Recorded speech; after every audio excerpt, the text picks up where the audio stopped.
Hey everybody, welcome back to Board Game Blender. My name is Z Garcia, and today's episode we are calling Reuse. And what we're talking about here is game mechanisms and concepts that you've seen in some games that you really liked, and you want to see them used in more games. So anything that stood out to you as being interesting, clever, unique, and you want to see it propagate throughout the industry. So hopefully you discover at least one new mechanism that sounds really clever to you. Maybe you yourself know of games that use these mechanisms yet were not mentioned. If so, let us know in the comments below. But other than that, let's kick it off right away. Hope you enjoy, and I'm gonna see you in just a little bit. Hey folks, welcome to my new segment, Ramblings. I am here with a very special guest. I'm Danni Loe. I'm the marketing manager for Renegade Games, and I'm here with Mark to talk about games. And we are at a very special location. We are in Park City, Utah for The Rocky Mountain Gaming Vacation. We are. And we're doing all kinds of crazy outdoor stuff and then playing games at night. But this is our first segment, and I thought it'd be fun to have Danni join me for this very first inaugural Ramblings episode. Yay. So let's get started.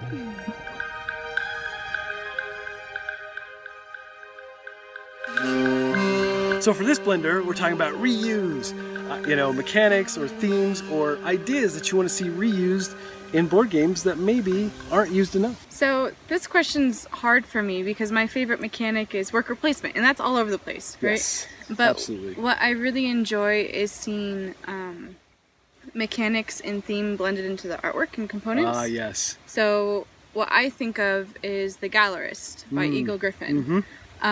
They have easels for the paintings that you're making, and the board has all of the locations printed, but you see little people going into the museums, and your player board is your own little gallery. Right. It's just really well done. It immerses me into something really well. That's awesome. There are themes that catch me by surprise that have like super puzzly natures about them, or it involves more of that abstract type of game. Yeah. That when they interject that into a heavy themed game where you have that, I'd love to see more of that. Another thing that I'd like to see reused is what I find in the Unlock series, where it's a card-based game, and it's kind of choose your own adventure, where you get a card and it tells you the number to go to, and nothing's destroyed. You just have this really thrilling, exciting experience where you keep finding and revealing new things. And I think that the choose your own adventure experience, even though we're starting to see that more and more, I love those books as a kid, so I would love to continually see more of that as well. Yeah. Because choose your own adventure was one of my favorite things, and it just keeps me coming back for more story, and I love story in games. So There's some comic book choose your own adventures. from Van Ryder. Yeah, those are amazing. Super fun. They're so cool. Yeah, so that into a board game. Yes. Right, because those are still books. So Yes, I would that's my love vote. that into a board game. So, tell us what you're excited about from Renegade. What's coming? What can folks look forward to at Gen Con? Oh man, we have a ton of stuff coming out at Gen Con. We have 3 new RPGs, which we've never done before, Right. so it's super exciting for us. We've got Overlight, which is set in this really amazingly vibrant, colorful fantasy setting. Yeah. With 7 different worlds. It's amazing. I've never played an RPG before, but this one I'm super pumped never about. have. That's oh yeah. I'm really excited about these. Yeah.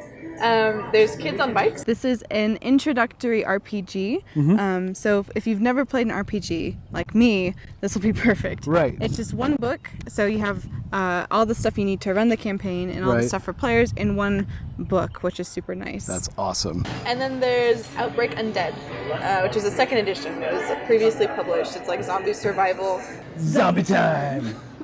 but you can play yourself. Like in the beginning of the game, you take a quiz, and those are your stats. You can answer them either as yourself, or like if you put yourself in the shoes, like I'm a circus performer, and you can take the quiz that way. That's awesome. But those are exciting. Yep. But we also have like 6 more titles. So we have Circus Puppy and Fireworks, which are by the same designer who made Kitty Paw, Doggy Go, Shiba Inu House, those cute little Japanese games. They're both dexterity games. Super cute. We're surrounded by trees. We have to talk about Arboretum. So Arboretum is another game that was already published previously. We're redoing the artwork by the talented Beth Sobel. She does amazing work. We've just started teasing artwork for the cards on our social media pages. You might have seen them. But that'll be available as well. We'll have Wendake, which is what your biggest game to date, right? Or Yeah, our deepest, heaviest game. Yeah, it's heavier than Altiplano, but it's got this super interesting mechanic of like tic-tac-toe. So it's action selection, and you have a 3x3 grid of actions that you can choose from on your turn. You have 3 actions to take per turn, and by the end of your actions, they have to create a straight line, either horizontal, vertical, or diagonal. And then those actions are used. You can't use those for the next turn. So that one's really exciting. Mark and I are actually going to play that one later today. Yes, we are. Yeah, super pumped. So, surprises? Surprises? Oh man, we have a few fun things planned for Gen Con. We've already talked about them. However, due to technical difficulties, we did not. Even more difficulties. Oh my god, Mark. This is our very first episode of Ramblings. Hope you've enjoyed. We're gonna do more of this kind of stuff. I'm gonna be walking and talking. But I'd like to know what you guys think of this new segment. What do you think of the title, Ramblings? I like Ramblings. I'd love to know which Renegade title you guys are most excited about. So if you could leave that in the comments, it would be super cool. All right, folks. Thanks for watching. And until next time, we'll see you at the table. Do you really like Ramblings? I really like Ramblings.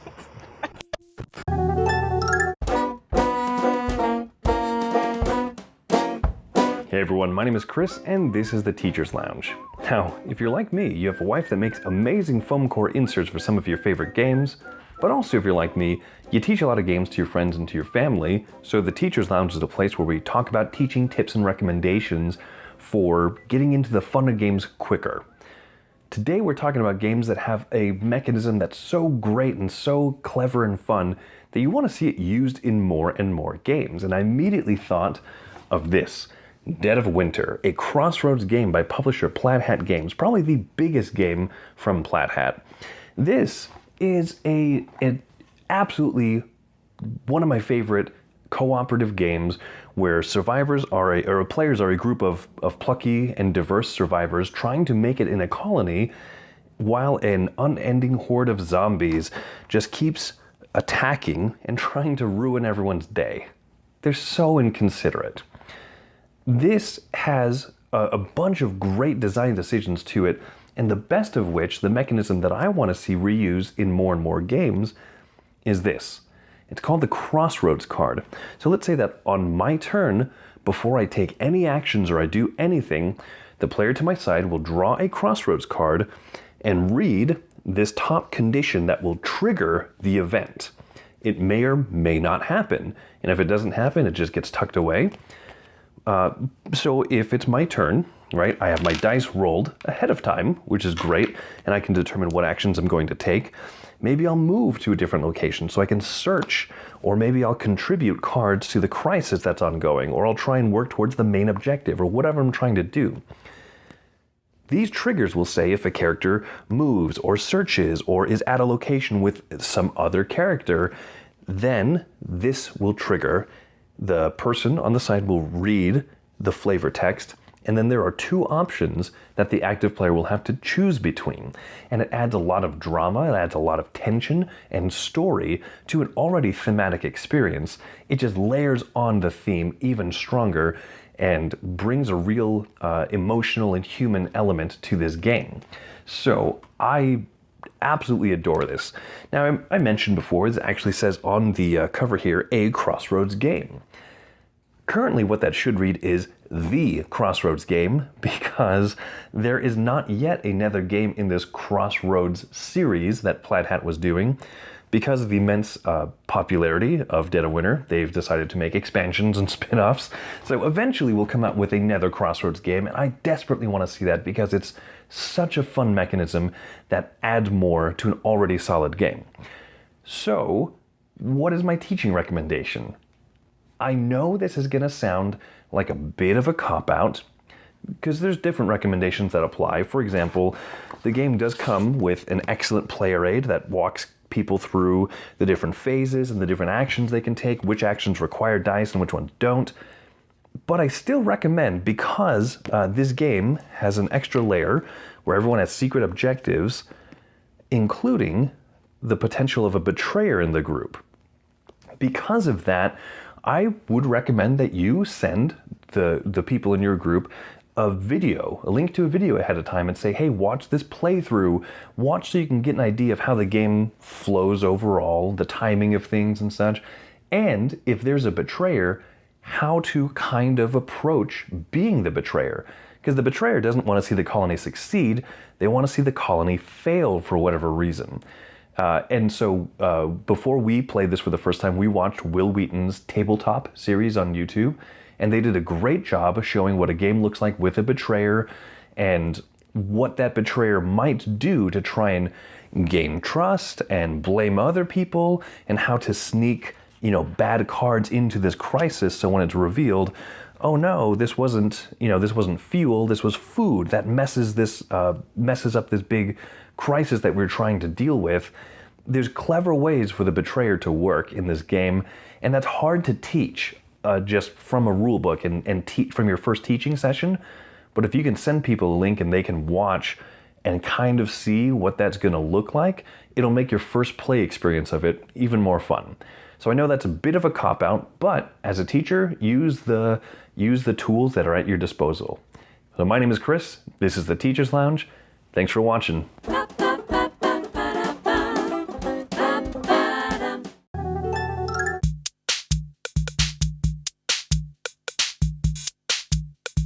The quirky game I want to highlight today is World of Yoho, and this is an exploration and combat game in a fantastical pirate setting, sort of. This is a large game. What comes in the box, though, is a board. This is actually just half the board, so it is quite a large board. You get a few cards, this being all of them here.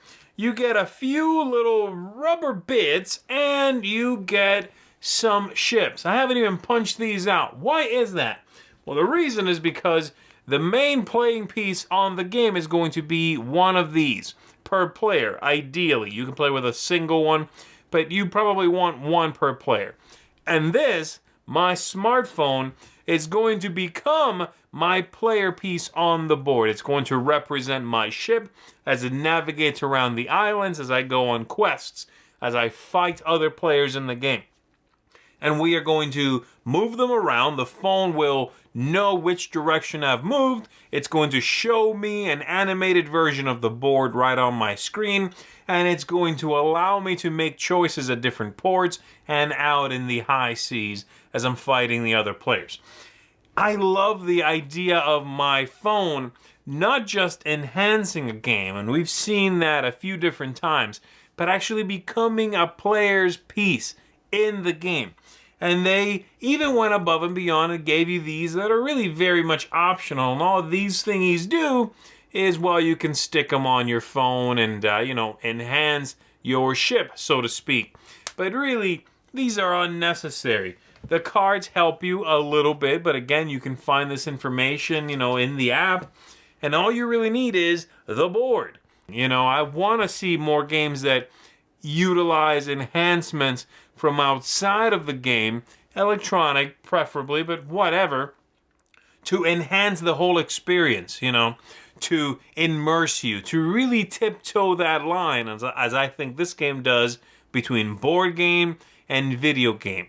Having your phone become a part of the game is something I haven't experienced to this degree before. It's a jaw-dropping sort of experience. Everyone I've shown this to really is wowed by the idea, finds it charming.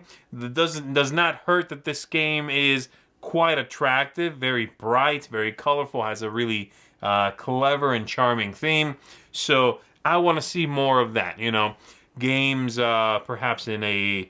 I love Western settings, so I sort of keep mentioning those, but a Western setting in which your phone is your wagon and you are moving down different paths, perhaps. Maybe, it's a spaceship. Maybe your phone represents you, and the phone could take the place of a figure on the board, and you are moving your figure, if you would, your miniature, right? And it displays stats for you, varying stats, but you don't have to do that, by resorting to breaking from the board and looking at the phone and updating something. You are moving the phone. So I really like it. I think it's a clever concept. Again, I would love to see it, added and integrated into something else in clever and interesting ways. So there you go. That is World of Yoho, a very quirky game, one that I don't think has gotten a ton of love. But if you're looking for one that highlights what games can do now with phone integration, with smartphone integration, I think this is one to certainly take a look at. So, World of Yoho for Quirky Game on this one. Come on, folks. Keep giving me these games that push these electronic boundaries. I'm ready for them. Thanks for checking this out. I'll see you on the next one.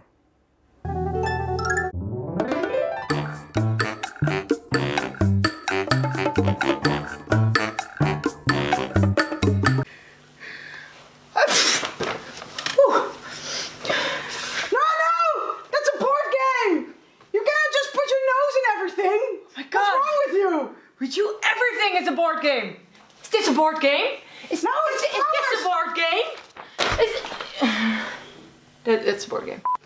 Hello everyone, and I am Nora here, and today we are going to talk about... Where's Nora. the board game? I'm still going to explain it to you. But it's a napkin. Okay, Nora, so what do you think you could do with this napkin? Clean my hands. No, think about it again. It is a board game. So what do you think you could do with this napkin and with the pictures on it? You could fold it. Exactly. Great, Nora. Okay, so in this game you are going to fold it and you are going to have to try to get the objectives that are on these cards. So you have to fold it in the way that only the two dishes that are on the cards are still shown. Do you think you could do this? Of course. It's easy. Okay, now show it to me then. I'm gonna give you the easiest card. We're gonna first start with a pizza.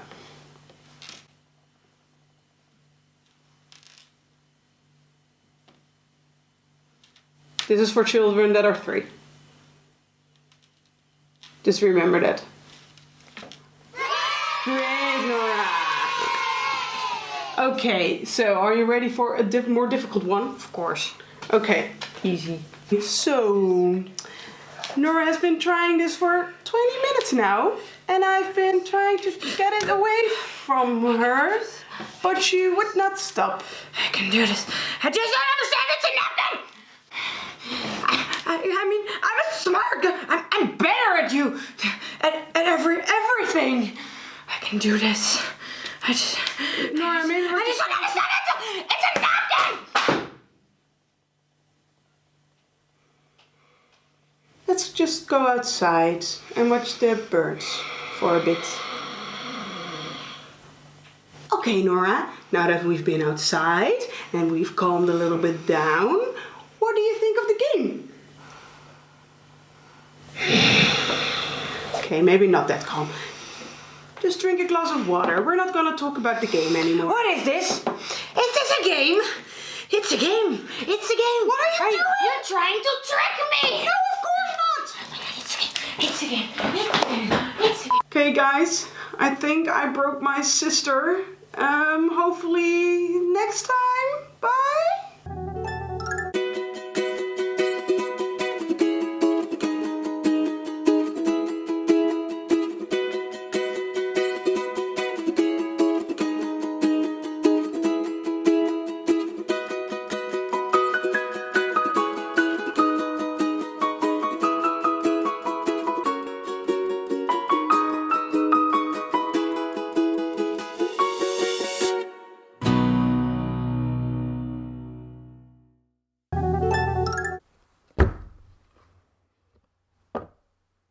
Hey there, friends of the blend. This is Chris and Lindsey from Behind the Box, and today we'd like to share with you a game that features a mechanic we'd like to see more of in board games, and that's Survive Escape from Atlantis. So, Survive Escape from Atlantis is a competitive game where players must evacuate their meeples from a sinking island, prioritizing the highest value pieces to earn the most points, There is a lot of interaction as opponents can choose which part of the island will sink next, and you can set hungry sea creatures loose on each other. So watch your back or you may become shark bait.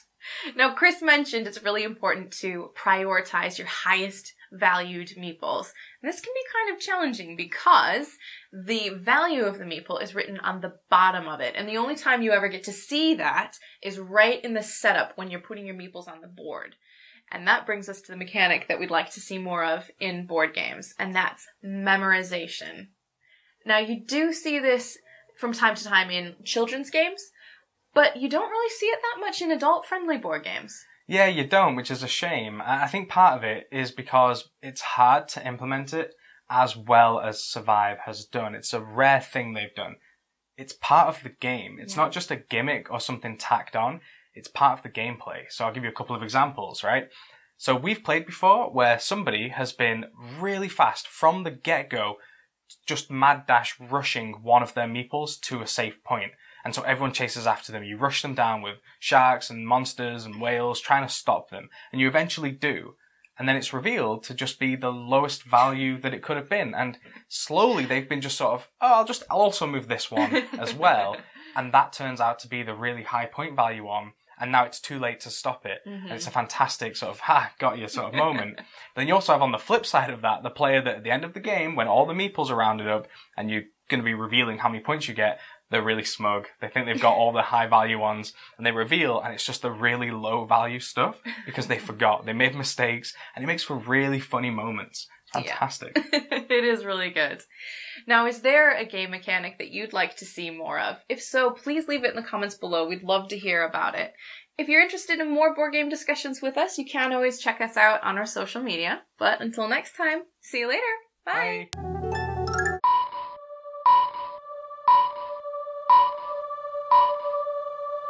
For today's game Under the Radar, I'm going to be taking a look at the latest game in the GIF project. This is Link from Chris Berm. Now, admittedly, pretty much all abstract games tend to be under the radar, but they don't all have a unique, clever mechanism that I just don't see very much.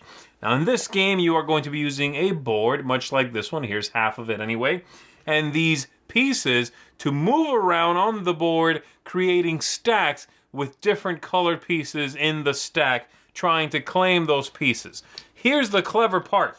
In this game, there are several colors, but none of them are yours. Or rather, none of them are yours at the beginning of the game. At some point throughout the game, when you think a color has a particularly strong position, you can claim it. And from that point on, it's your color. And I don't think I've seen that before, a game in which at the beginning of the game, you don't yet decide what color you're playing. You'll do that later on when you feel that color is in a powerful spot. And at that point, hey, you know what? I think I'd like to play green now. And I find that very clever. It's a game all about timing. It's a game all about making sure that you don't make any one color too powerful and therefore set off your opponent's alarms and they go, oh, great, now I'm claiming that because you just helped me. So at what point do you make that switch from grabbing a color or simply playing it as evenly as you can, trying to be careful when you score something so that as soon as you declare a color, your opponent does not immediately target that color and start covering it up and eliminating you from the game, as effectively as they can. That's very neat. I want to see that in games that are not just abstract games. Imagine a game in which you are building a western town, but you don't pick sides yet. You don't pick what color you are in the game until later in the game, right? Or, science fiction game of combat in which you don't decide what side you are representing just yet. You'll figure that out later when some strongholds start being formed, right? When alliances develop. When you start to see the board a little more clearly. You can go into it maybe with the idea of claiming someone, but if that doesn't go your way or another player claims them, well, you can switch your tactics and start going for something else, finding a new host, a new character to control. Or how about that? A game in which you are looking for a literal host. Maybe you're a virus, but you don't have to decide which virus you are yet or which host you represent yet. I just find the whole concept of picking who you are, not at the beginning of a game, to be radical, to be very different. And that's why I wanted to highlight Link today. Again, as I said, usually abstract games such as this one fly very much under the radar anyway. But if you're looking for one that's pretty straightforward and has one really interesting twist in it, this is a good one to look into. So there you go. For Under the Radar, Link from the GIF project. Have a look at it, and I want to see you on the next one. Welcome to Bickering Over Board Games, where we talk about topics, trends, and general things in board gaming, and how we feel about them. So the topic for this week is reuse, and so that's like mechanics that you've seen in some games that you like to see in other games. And so we're going to talk this week about the trend, if you will, of someone creating an innovation in one game and then that innovation proliferating into different games. I mean, we saw that a little bit with, The Hidden Betrayer, right? Because that one game was the first game. First it would be Shadows over Camelot came out before Battlestar Galactica, and then of course Dead of Winter is the one that you really like. The easiest example for myself is deck building, right? You had Dominion. Deck building.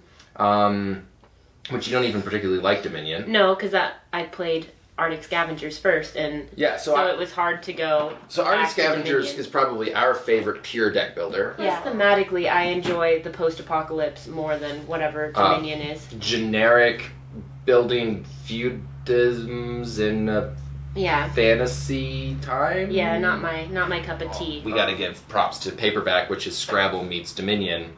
This is a great game. Yeah, it's and great. Then Got it for my birthday. Yeah, that's true. Yeah. When he buys me board games as gifts, and he's like, "I swear it's for you. You said you wanted this one." You like Cat Lady? Cat Lady's a deck builder, isn't it? No. Oh. But I got it for you for Valentine's Day. Clank uses deck building, but that's not the main game. Tyrants of the Underdark, I think, is kind of is a deck builder. Core? Well, that is a deck builder. Okay.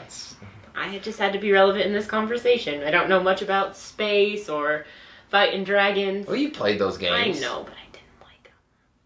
Clank's a great game. I think thematically... I know people like Clank. Let's not... I don't want to start an internet fight right now. Like, who's that idiot that don't like Clank none?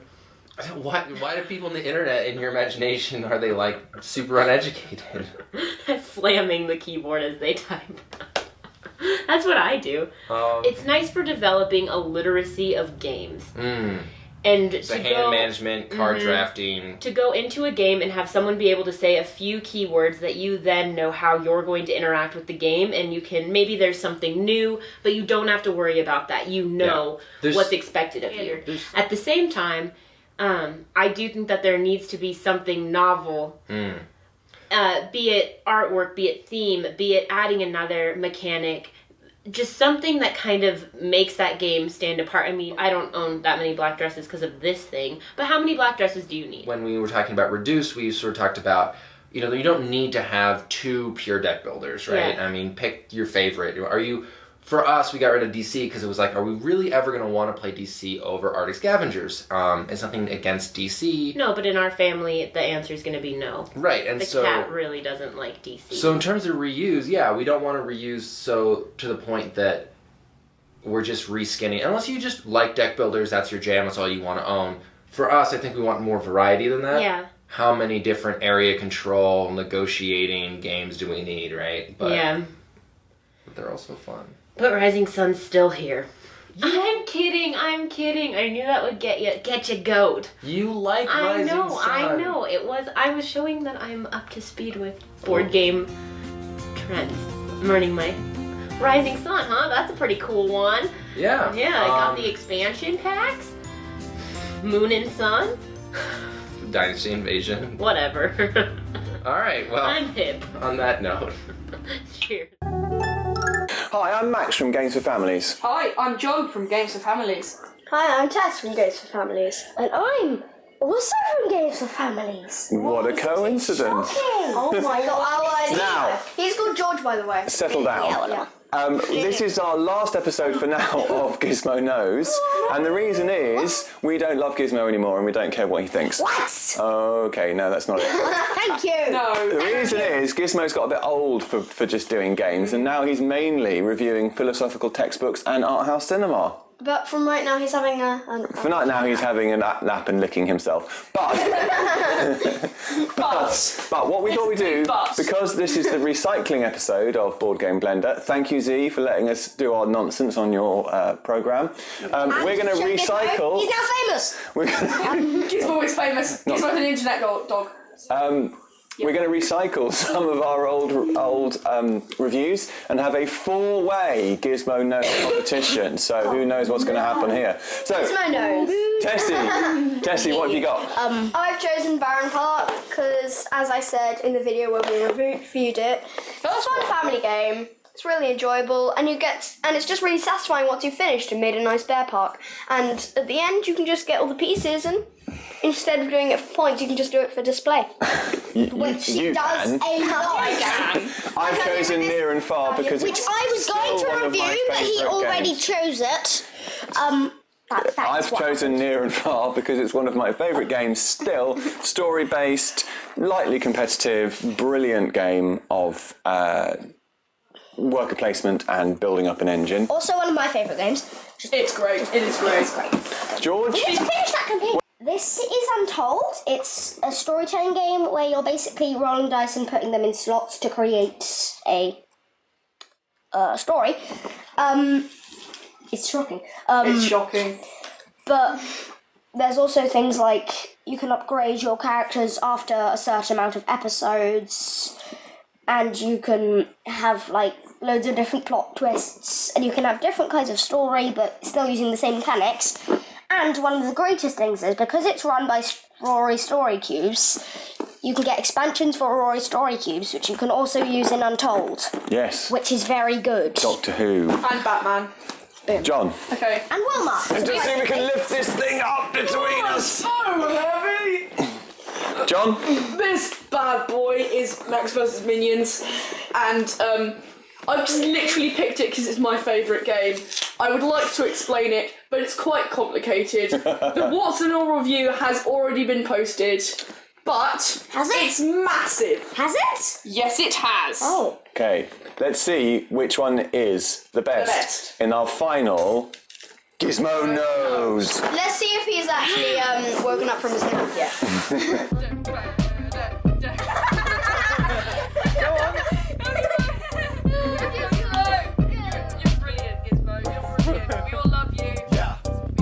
Oh, Untold is one.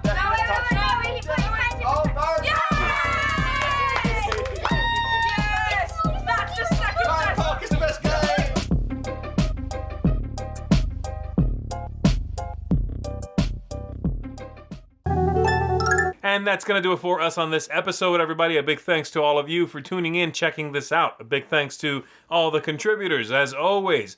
I'm going to see you again in a couple of weeks for the next Board Game Blender episode. And if you've been paying attention, you know the last two episodes have been called Reduce, Reuse, and next up is Recycle. So, stick around for that. And as I always say at the end of these episodes, hey, stay a friend of the blend. I'll see you next time.